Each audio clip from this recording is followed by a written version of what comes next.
반갑습니다. 평안하십니까? 잘 지내고 계십니까? 힘든 삶이지만 잘 받아들이는 것이 믿음이라고 했었죠. 전도서의 교훈 첫 번째라고 했었고요.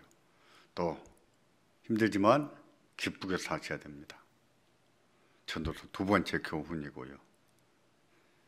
그러면서도 우리가 믿음으로 살아야 됩니다. 기쁨으로 살고 또 하나님을 경외하는 믿음으로 살아야 됩니다. 하나님 말씀은 능력이에요. 우리의 삶이에요. 그 말씀 가운데서 승리의 삶을 사시기를 주의 이름으로 축원합니다. 이제 전도서 18번째 강론을 하도록 하겠습니다. 기도하고 시작하겠습니다. 기도하겠습니다. 하나님 은혜를 감사합니다. 온 세상이 신종 코로나 바이러스로 인해서 신음을 앓고 많은 사람들이 고통 겪고 죽기도 합니다. 경제적인 어려움도 많이 가중되고 있습니다. 참으로 우리에게 이제까지 살아보지 못한 삶을 살 수밖에 없는 큰 시련들이 닥쳤는데 하나님 이 시련도 능히 이겨낼 수 있도록 도와주시기를 원합니다. 특별히 우리가 서로 마음을 열게 도와주시고 응원하며 돕고 살게 도와주시기를 원합니다. 오늘 18번째 강론을 하겠습니다. 이 강론을 축복하시며 이 말씀을 듣는 영혼들 심령 속에 믿음이 싹트기를 원합니다. 믿음으로 사는 법을 배우게 하시고 또 그 믿음이 보다 성숙하게 자라가도록 은혜를 주시기를 원합니다. 예수님의 이름으로 기도하옵나이다. 아멘. 하나님 말씀을 봉독하겠습니다. 전도서 5장 8절입니다. 5장 8절입니다. 제가 받들어 읽겠습니다. 너는 어느 도에서든지 빈민을 학대하는 것과 공의를 박멸하는 것을 볼지라도 그것을 이상히 여기지 말라. 높은 자보다 더 높은 자가 감찰하고 그들보다 더 높은 자들이 있음이니라. 땅의 이익은 무사람을 위하여 있나니 왕도 밭의 소산을 받느니라. 아멘. 지난 몇 주 동안 전도서를 설교하면서 학대에 대해서 논했습니다. 같은 해 아래에 살면서 함께 살아가는 인간들 사이에서 인간이 인간을 학대하는 일이 있는데 그에 대해서 상고했었습니다. 사람은 남보다 권력이 조금만 더 있고 돈이 조금만 더 있어도 그렇지 않은 사람들을 학대할 수가 있습니다. 세상에는 이런 일이 참 많지요. 이 오만한 일이 있는데 학대를 당하는 입장에서는 참 허망한 일입니다. 기가 막힌 일이에요. 열심히 일한 것도 허망하고 이렇게 해서 산다는 것도 허망합니다. 지난해에 우리나라에서도 어떤 경비원 아저씨가 그 입주자한테 학대를 당해서 너무 분해서 너무 사는 것이 허망해서 아까운 목숨을 끊지 않았습니까? 그렇습니다. 학대를 당한 입장은요 허망한 거예요. 또 사람이 살면서 무슨 일을 하든지 시기를 당할 수 있다고 했습니다. 이 시기라고 하는 것은 질투만이 아닙니다. 잘못된 경쟁심도 포함합니다. 그 잘못된 경쟁심 때문에 자신은 항상 다른 사람보다 더 잘 살아야 되고 더 잘해야 되고 더 출세해야 되고 자기는 옳고 항상 대장 노릇해야 된다고 생각을 합니다. 이런 생각들이 잘못된 경쟁심이거든요. 이것도 다 오만한 겁니다. 인간이 오만해서 그런 마음을 품는 거예요. 하나님께서 세상을 지으실 때 모든 인생으로 더불어 살게 하셨습니다. 부자도 가난한 자와 더불어 살고 또 권력 있는 사람도 그렇지 않는 사람과 더불어 살게 하셨어요. 아픔을 겪을 때는 세상이 싫지만 사람이 싫지만 그렇다고 해서 담쌓지 말고 더불어 살게 하셨어요. 따라서 우리는 세상과 담쌓기가 쉽고 사람과 담쌓기가 쉽지만 그래서는 안 되고 어울려 사는 법을 보여야 됩니다. 아프지만 사람 보기도 싫지만 그래도 어울려 사는 법을 배워야 돼요. 서로가 존중하면서 더불어 살도록 하는 것이 하나님의 뜻이거든요. 하나님은 그렇게 하게 하셨어요. 그런데도 다른 사람의 약함이나 가난을 이해하지 않고 배려할 줄 모르는 사람이 있지요. 있습니다. 그건 오만한 것이죠. 오만한 겁니다. 지난번에는 말을 함부로 하는 것에 대해서 상고했습니다. 세상에는 말을 함부로 하는 사람들이 있어요. 사람에게도 말을 함부로 하죠. 하나님께도 말을 함부로 하는 사람이 있습니다. 그것도 오만한 거예요. 오만한 겁니다. 전도서 5장 2절에 보시면 전도자는 인간의 이런 오만함을 경계합니다. 경계해서 이처럼 말씀합니다. 너는 하나님 앞에서 함부로 입을 열지 말며 급한 마음으로 말을 내지 말라. 하나님은 하늘에 계시고 너는 땅에 있음이라. 그런즉 마땅히 말을 적게 할 것이니라. 아멘. 이거 잘 새겨야 됩니다. 정말 중요한 말씀이에요. 인간은 자신이 모든 것을 아는 것처럼 말하기가 쉽습니다. 다 옳은 것처럼 말하기가 쉬워요. 그런 분들 많이 보잖아요. 남의 말은 귀담아 듣지 않고 자기 말만 하고 항상 자기 말은 다 옳아요. 그런 사람들 있잖아요. 인간은요, 모든 것을 다 알 수가 없어요. 모든 것을 다 옳을 수가 없습니다. 우리 인간이에요. 하나님이 아니에요. 하나님이 아니기에 우리는 모든 것을 다 알 수 없고 모든 것 다 옳을 수가 없어요. 근데 다 아는 것처럼 말합니까? 다 옳은 것처럼 말합니까? 오만한 것이지요. 인간이 그러하기 때문에 주의 말씀에도 하나님 앞에서 말을 어떻게 하라고요? 적게 하라 했습니다. 함부로 말하지 말아라. 5장 7절을 보시면 그런 사실을 한마디로 요약해서 이처럼 말씀합니다. 꿈이 많으면 헛된 것이 많고 말이 많아도 그러하니 오직 너는 하나님을 경외할지니라. 꿈이 많으면 개꿈이 많은 것처럼 말이 많으면 쓸데없는 말이 많다고 했습니다. 그렇잖아요. 실제로 그래요. 그런데도 그렇게 말을 많이 하는 것은 하나님을 경외하는 것이 아니죠. 그 뜻입니다. 그럼에도 불구하고 말을 많이 하는 것은 하나님을 경외하는 것이 아니라는 겁니다. 만일 하나님을 경외한다면 말을 적게 하라고 했어요. 말을 적게 하라. 함부로 하지 말라. 말하지 말라 했습니다. 하나님을 경외하는 사람은요, 그래야 됩니다. 그렇게 살아가는 것이 말을 절제하면서 사는 것이 많은 것을 알아도 아는 것 같아도 조금 절제하며 사는 것이 하나님을 경외하는 믿음으로 사는 거예요. 그렇게 사는 것이 믿음입니다. 다 아는 것처럼 말하고 우겨 싸먹고 싸워먹는, 이겨먹는 그게 믿음이 아니에요. 어리석인 것이죠. 무지한 거죠. 그러니 우리가 하나님을 무서운 줄 안다면 어떻게 해야 되겠습니까? 겸손해야 됩니다. 많은 것을 이뤘다고 생각이 돼도 겸손해야 돼요. 많은 것을 알고 많은 것을 가졌을지라도 하나님 앞에 겸손해야 됩니다. 우리는 인간이에요. 하나님이 아닙니다. 그러니까 많이 가지면 뭐 얼마나 많이 가졌겠어요. 그거요, 하나님이 한번 불어버리면 날아갑니다. 날아가요. 그런 인생들 참 많이 봤습니다. 보세요. 우리 주변에 있잖아요. 하나님 불면 날아가요. 자기가 다 아는 것처럼 말합니까? 다 옳은 것처럼 말합니까? 오만이 무식한 거예요. 종종 노력만 하면 무엇인지 이룰 수 있는 것처럼 말하는 분들이 있는데 그것도 오만한 마음이죠. 인간이 아무리 노력하고 애를 쓰고 살아도요, 하나님의 은혜를 주지 아니하시면 이룰 수가 없습니다. 하나님 은혜가 있어야 이룰 수 있어요. 그러므로 노력하고 살아야 하지만은 하나님의 은혜를 구하고 살아야 됩니다. 애쓰고 살아야 되지만 하나님의 은혜를 구하고 살아요. 그처럼 하나님 은혜를 구하고 살 줄 아는 것이 믿음이, 겸손이.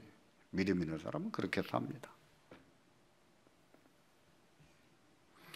우리에게 하나님을 경외하는 마음이 있고 하나님을 사랑하는 마음이 있다면 겸손하기를 바랍니다. 겸손한 마음으로 하나님을 섬겨 교회와 이웃을 섬길 수 있기를 바랍니다. 진짜 믿음이죠. 진짜 믿음. 그러면 겸손했던 사람도 오만해지는 경우를 볼 수 있는데 그런 사람은 왜 오만해질까요? 다른 사람을 압도할 만큼 내세울 만한 것이 없어도 오만해질까요? 그렇지 않습니다. 인간은요, 다른 사람보다 무엇을 더 가졌다든지 더 안다든지 하는 경우는요, 오만해지기가 쉬워요. 누구나 그렇습니다. 뒤에서 말하겠지만 정말 오만해지지 않도록 조심해야 되는데 인간은 오만해지기가 참 쉽습니다. 그 대표적인 예가 권력과 재물일 겁니다. 학벌, 가문, 재능도 인간을 오만하게 만듭니다만은 보다 대표적인 것은 권력, 재물이 아닐까요? 권력과 재물은요, 인간을 참 오만하게 만들어요. 본문에서도 그런 사실을 엿볼 수 있어요. 5장 8절을 보겠습니다. 너는 어느 도에서든지 빈민을 학대하는 것과 공의를 박멸하는 것을 볼지라도 그것을 이상히 여기지 말라. 높은 자보다 더 높은 자가 감찰하고 그들보다 더 높은 자들이 있음이니라. 인간이 사는 곳이라면 어디나 권력이 있는 자가 가난한 자를 학대하는 일이 있습니다. 어디나 있어요. 그런 일이. 그것을 가리켜서 공의를 박멸한다고 했는데 이것은 평행법이에요.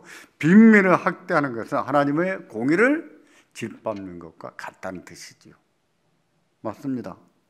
가난한 자를 가난하다고 무시하고 학대하는 것은 하나님의 공의를 짓밟는 거예요. 생각해 보십시오. 그렇습니까? 안 그렇습니까? 권력을 가진 자가 가난한 자를 무시하고 경멸하고 학대하는 일이 있습니까? 없습니까? 있습니다. 그런 일을 볼지라도 이상히 여기지 말라 그랬어요. 왜 이상히 여기지 말라 그럴까요? 그것이 정당하다는 뜻입니까? 아니에요. 그것은 부당한 일이고 죄입니다. 하나님의 공의를 짓밟는 거예요. 그럼에도 그런 일이 있는데 그런 것을 볼 때에 이상히 여기지 말라고 하는 것은 우선 충격을 받지 말라 하는 뜻도 있습니다. 그런 것을 보고 너무 놀라지 말고 너무 분노하지 말라 그런 의미도 없지 않아 있어요. 하지만 이 말씀은요, 그보다는 세상에는 그런 일이 있다는 사실을 진술하는 것이죠. 세상에는 다 그런 일이 있다. 진술해 주는 겁니다. 그런 짓을 해서는 안 되는데 인간은 다 그런 짓을 하고 산다는 뜻입니다. 따라서 그거 뭐 대수로운 일인 것처럼 놀라지도 말고 이상히 여기지 말라 이처럼 얘기하는 것이죠. 우리나라도 가진 자들의 갑질이 굉장히 심한 나라가 아닌가 싶습니다. 저는 그렇게 생각해요. 참 우리 사회가 갑질이 심한 나라다 생각을 합니다. 다 그런 것은 아니지만 아파트 주민과 경비원이 무슨 주종관계라도 됩니까? 왜 경비원들에게 갑질을 하는 사람이 있습니까? 어떤 인간은 경비원을 종놈이라고 부릅니다. 어떤 아파트에서는 무더운 한여름에 전기요금이 아깝다고 해서 경비실에 에어컨도 가동하지 못하게 합니다.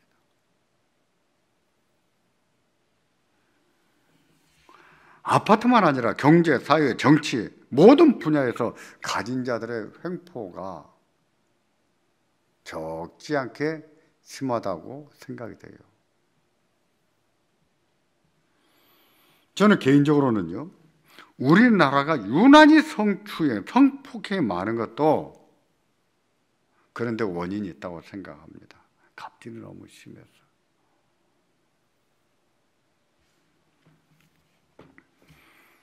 몇 해 전이었습니다. 사우디아라비아의 한 왕자가 자기 나라 어떤 남성을 발로 차서 쓰러뜨리고 그 얼굴에 대고 주먹으로 난타질을 했습니다. 그리고 그 동영상을 찍어서 올렸어요. 사우디만 아니라 온 세계에 뉴스거리가 됐습니다. 우리나라에서도 여러 번 방송했습니다. 사우디 국민들의 공분을 샀지요. 결국 왕이 외면할 수 없었기 때문에 구속하게 했습니다. 왕자를 구속했어요. 그런 일이 있는 나라가 사회적으로 안정이 되겠습니까? 살기가 좋은 나라가 될까요? 그런 식으로 살면 사회적인 저항이 일어납니다. 사회적인 저항이 일어나요. 기억나십니까? 여러 해 전에 프랑스에서 폭동이 일어나서 뒤집어 엎고 차량들 불로 태우고 그랬던 기억 납니까? 사회적인 저항이에요. 차별에 대한 저항입니다. 그런 겁니다. 사회적인 저항을 받게 돼요. 사회가 불안해지고 살기가 힘든 나라가 됩니다. 우리도 마찬가지입니다. 이 갑질 문화를 해결하지 못하면 사회적인 저항을 받게 돼요. 그런 점에서 가진 자도 부자들도 겸손해야 됩니다. 나중에 저항이 일어나 보세요. 누가 타깃이 되겠습니까? 가진 자들과 권력 있는 자들이 타깃이 되겠죠. 그렇게 될 수 있어요. 조심해야 됩니다. 그렇게 겸손해야 돼요.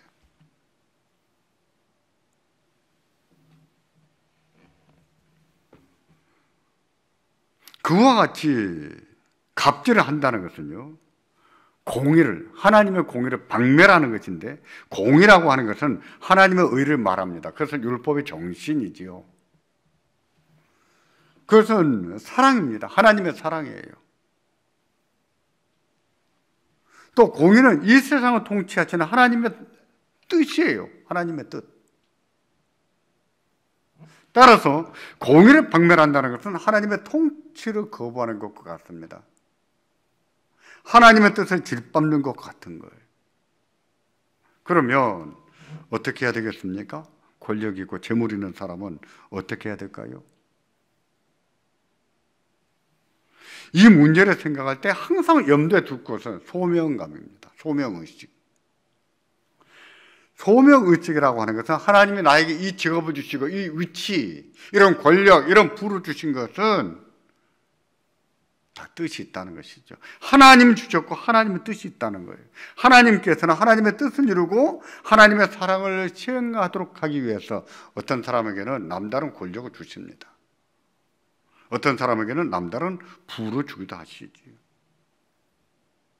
먼저 그들은 이 권력을, 이 부를 하나님이 주셨다는 것을 알아야 됩니다. 그걸 아는 것이 소명의식이에요. 그것을 알고 자기에게 주어진 이 권력과 이 부를 하나님의 뜻을 이루는 데 사용할 줄 알아야 됩니다. 성경은 그런 의식을 가지고 살아야 될 사람들을 가리켜서 청직이라고 합니다. 청직이라고 하는 말은 집사라고 하는 말이죠. 하나님의 뜻을 이루기 위해서 하나님의 세우신 집사예요. 그런 사람은 하나님이 자신을 세우셨다고 하는, 나는 하나님의 청직이요, 나는 하나님의 집사라는 의식을 가져야 됩니다. 이것이 소명의식이에요. 예수 믿는 사람들이 그런 의식이 얼마나 있겠습니까? 그러나 그리스도인이라면 그런 의식을 가지고 살아야 돼요. 직장에서나 가정에서나 이웃들에게나 교회에서나 자기에게 주어진 어떤 권력, 권리, 또 자기에게 있는 어떤 부, 주어진 부, 누가 주셨어요? 하나님이 주셨고, 왜 주셨어요? 하나님의 뜻을 이루는 데 쓰라고 주신 거예요. 따라서 권력과 재물이 있다면 그것은 하나님의 뜻을 이루는 데 사용을 해야 됩니다. 자기만을 위해서 사용하면 안 돼요. 권력과 재물을 사용하면서 남보다 많은 편리, 또 혜택을 보겠지요. 풍요를 누리고 살겠지요. 거기에 멈춰서는 안 됩니다. 그것을 다른 사람들, 다시 말해서 하나님의 뜻을 이루는 데에 사용을 해야 돼요. 우리가 자본주의 세상에 살고 있고 사유재산이 인정되고 있지만 그렇다고 해서 재물을 자기만을 위해서 써서는 안 된다는 거예요. 세금도 내야 되지요. 헌금 내야 되죠. 그게 다 준 것이 아니에요. 자기한테 있는 것을 나누고 살 줄 알아야 됩니다. 가난한 자들을 돕고 살 줄 알아야 되는 거예요. 권력과 재물은 하나님께서 맡겨주셨습니다. 하나님의 공의를 시행하라고 위임해 주셨어요. 믿으셔야 됩니다. 그것을 가진 자는 하나님의 대리인으로서, 나는 하나님의 대리인으로서 약한 자들과 가난한 자들을 돕고 보호해야 된다는 것을 의식하고 살아야 됩니다.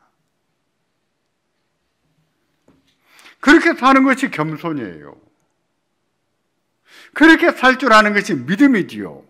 경외하는 거, 하나님을 경외하는 거예요. 하나님께서 우리에게 주신 일정한 권위를 따라서 하나님의 공의를 시행하고 사는 우리가 되기를 바랍니다. 하나님 주신 재물을 우리만을 위해 쓰는 것이 아니라 가난한 자들을 돕는 데 기꺼이 쓸 줄 알기를 바랍니다. 특히 교회는 그래야 돼요. 믿는 사람들은 있지만 교회 자체가 그래야 돼요. 교회 자체가 헌금을 자기 교회만을 위해 써서는 안 됩니다. 하나님이 왜 그거 주셨겠어요? 그거 쌓아 모으라고, 부동산 쌓아 모으라고, 집 사라고, 땅 사라고 해서. 아니요.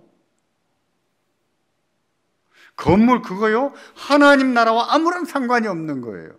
천국 갈 때 건물 가져가는 거 아닙니다.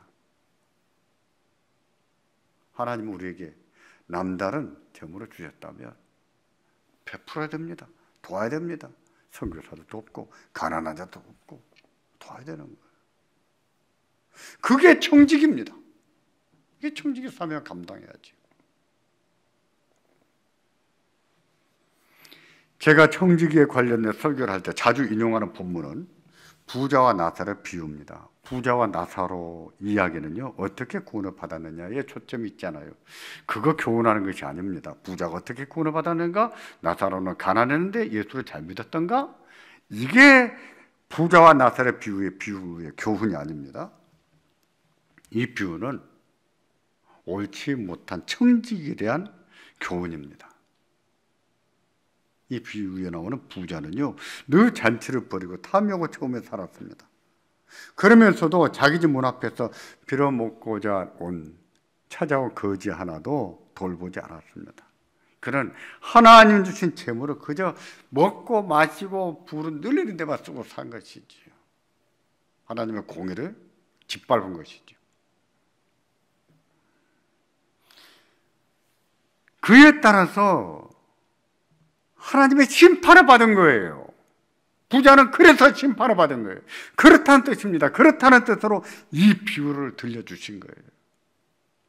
청지기가 하나님의 청지로서 믿음이 있다면 그렇게 살아서는 안 된 거죠. 그렇게 산 것을 볼 때 그는 믿음이 없는 자였고, 옳지 못한 청지기에 대해 하나님의 심판이 있을 것을 말씀한 것이지요. 그렇습니다. 하나님께서 권력과 재물을 주셨는데 그것을 자신의 탐욕을 채우는 데만 사용하는 사람들이 있지요. 약한 자들과 가난한 자들을 학대하면서 하나님의 공의를 짓밟으면서 사는 사람들이 있지요. 하나님을 공격할 줄도 모르고 그저 자기중심적으로 이기적으로 자기 이성만 채우고 사는 사람들. 명색이 교회 다닌다는 사람들 중에도 이런 사람이 있어요. 그런 사람을 보고서 믿음이 있다라고 말할 수 있을까요? 하나님을 경외한다고 말할 수 있을까요?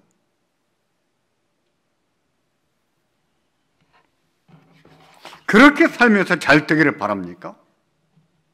그렇게 살면서 하나님의 심판을 피해가기를 바라십니까? 그런 자들에게는 하나님의 심판이 있습니다. 하나님의 심판이 있어요.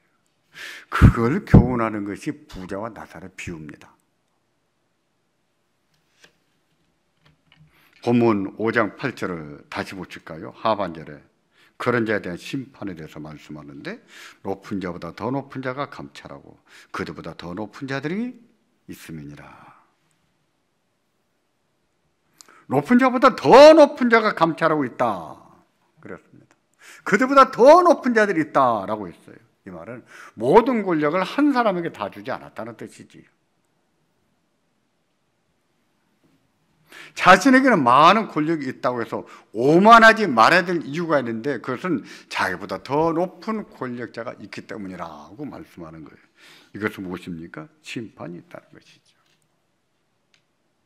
궁극적으로 그 권력을 누가 쥐고 있겠습니까? 누가 쥐고 있겠어요? 하나님이 있어요. 하나님이 쥐고 계십니다. 하나님이 지켜보고 계세요. 누가 그 권력을 남용하는지, 누가 오용하는지 하나님의 심판이 있습니다.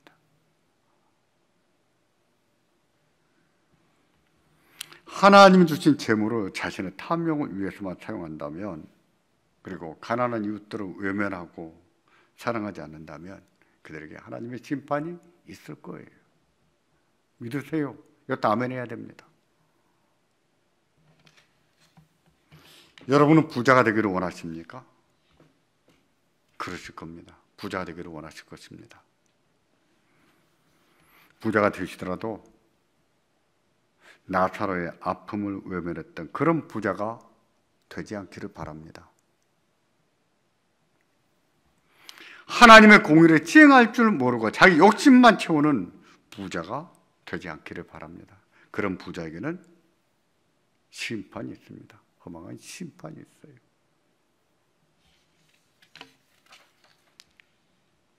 여러분은 부자가 되기를 원하십니까? 제발 착한 부자가 되기를 바랍니다. 하나님의 공의를 시행하고 가난한 자들에게 하나님의 보호와 사랑을 대리할 줄 아는 부자가 되시기를 바랍니다. 사람들은 그런 부자를 존경합니다. 하나님께서도 그런 부자를 기뻐하시죠. 그런 부자를 축복하십니다. 축복하세요. 그들은 잘 될 거예요. 아무나 부자가 되면 안 됩니다. 그런 사람이 부자가 돼야죠.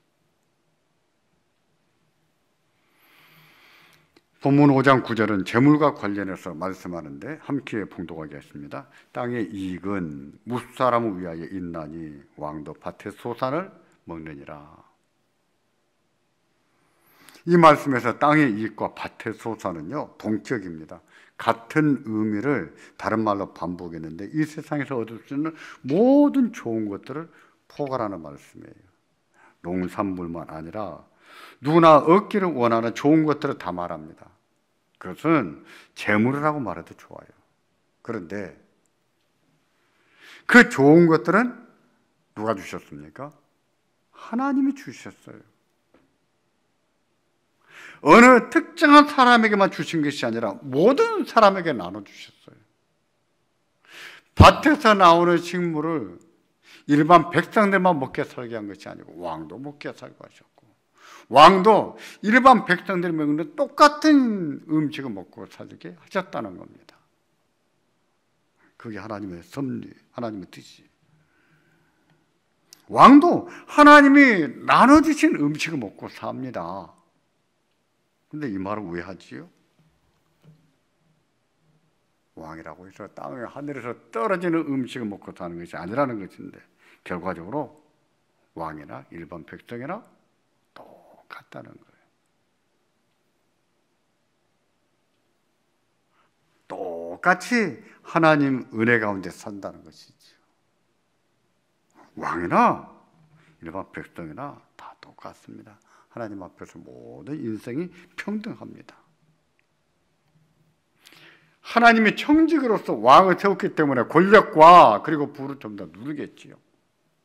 그렇다고 해서 하늘에서 떨어지는 음식을 먹고 사는 것이 아니에요. 땅에서 나는 소사를 먹고 삽니다. 그게 하나님의 섭리의 뜻이에요. 그렇다면 왕이나 일반 백성이나 다 같은 거예요. 다 하나님 은혜 가운데 사는 겁니다. 그럼에도 남보다 권력을 조금 더 가지고 돈을 조금 더 가졌다고 해서 그것을 전부 다 자기 것인 줄로 생각하면 되겠습니까? 자기가 절대적인 존재라 되는 것처럼 행세하면 될까요? 하나님이 축복하시고 하나님 은혜로 살고 있다는 것을 인정하지 않고 자기가 잘나서 이만큼 산다고 생각하면 되겠느냐고요.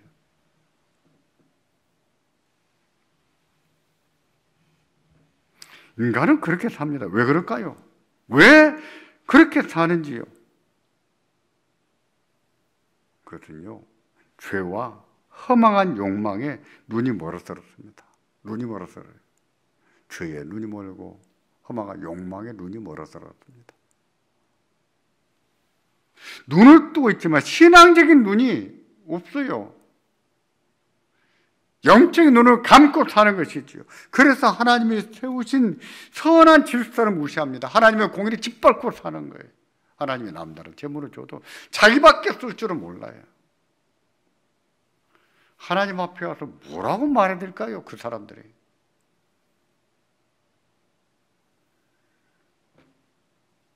우리가 그럴 수 있습니다. 권력가를 비난하고 부자를 미워하면서도 막상 권력을 쥐면, 그리고 또 부자가 되면 우리가 그런 사람으로 변할 수가 있어요. 우리도 돈 좀 있다고 다른 사람을 무시할 수 있고 힘 좀 있다고 다른 사람을 학대할 수가 있어요. 그러지 말아야 됩니다. 그러지 말아야 되는데 우리도 그래요. 그런 속성이 있는 거예요. 그래서 우리에게 필요한 것이 있어요. 그것은 무엇일까요? 그러지 말라고 하나님의 성도들에게 주시는 은혜입니다. 그렇게 오만하지 말고 자기밖에 모르는 인간으로 살지 말라고 하나님이 주시는 선물에, 그것은 무엇일까요? 육체의 가치입니다. 육체의 가치. 권력을 가졌지만 오만하지 못하게 하는 가치. 부자가 됐지만 가난한 자를 학대하지 못하게 하는 가치를 주세요. 어떤 사람에게는 질병이 육체의 가치일 수 있습니다. 어떤 사람은 가족이 가치일 수가 있어요. 어떤 사람은 실패가 가치일 수가 있고, 어떤 사람은 일이 잘 안 되는 것이 가치일 수가 있어요. 그런 가치는 반드시 필요합니다. 사람은 가치가 있어야 돼요. 그 가치는 성도들로 오만하지 못하게 합니다. 겸손하게 합니다. 하나님의 공의를 감히 짓밟지 못하게 해요. 그러면서 겸손하게 해서 하나님의 은혜를 누리게 하지요. 능력을 누리게 하지요. 그래서 가치는 축복이다, 은혜다, 이렇게도 말할 수 있어요. 몸에 가치가 있어야 됩니다. 인간 누구나. 그래야 겸손하지요. 그래야 더 큰 복도 누리고 살지요. 그러니 어떻게 해야 되겠습니까? 겸손해야 되지요. 남보다 더 많은 권력을 가졌을 때, 남보다 더 많은 돈을 가졌을 때 겸손해야 되지요. 그리고 기꺼이 하나님의 뜻을 따라 돕고 살아야죠. 바울 사도에게도 가치가 있었지요. 그 가치는 질병이었습니다. 정확하게 무슨 질병이었는지 알려지지 않았습니다만, 복음을 듣는 입장에서나 또 교회 입장에서 볼 때 자칫 조롱거리가 될 수 있었을 거예요. 바울 자신도 그 질병으로 고통을 당했지만 복음 전파에 방해가 될 수 있다는 생각도 했을 것입니다. 그래서였는지 그도 하나님 앞에 고쳐주시기를 기도했습니다. 3번이나 기도했다고 했어요. 하지만 하나님께서는 그 기도를 들어주지 않으셨습니다. 하나님이 그냥 그 질병 가지고 살아라 그러셨어요. 그 질병 때문에 굉장히 힘들지만 그냥 그거 가지고 살아라 그러셨어요. 안 고쳐주셨어요. 하나님의 주시는 은혜가 너무 커서 교만해질 수가 있는데, 교만해지지 못하도록 항상 몸에 하나님이 가시를 주셨는데 그 가시를 가지고 살라는 거예요. 그 가시 때문에 아플 때가 있어요. 불편할 때가 있어요. 두렵습니까? 아픕니까? 그럴수록 겸손하라는 것이죠. 그게 가치입니다. 고린도 후서 12장 9절을 보시면 그러시면서 바울에게 이렇게 말씀하셨습니다. 내게 이르시기를 내 은혜가 내게 족하도다. 이는 내 능력이 약한 데서 온전하여 지면이라. 교만해지면 하나님께서 역사하시지 않으신다는 뜻입니다. 하나님의 능력이 머물러 있지 않는다는 뜻이에요. 그러므로 질병으로 고통을 당하고 조롱을 당한다 할지라도 그냥 가지고 살라는 뜻입니다. 그 가시 때문에 힘들지만 그 질병을 생각하면서 겸손하면서 약해져가면서 하나님의 능력으로 항상 머물러 있게 하면서 살라는 뜻이에요.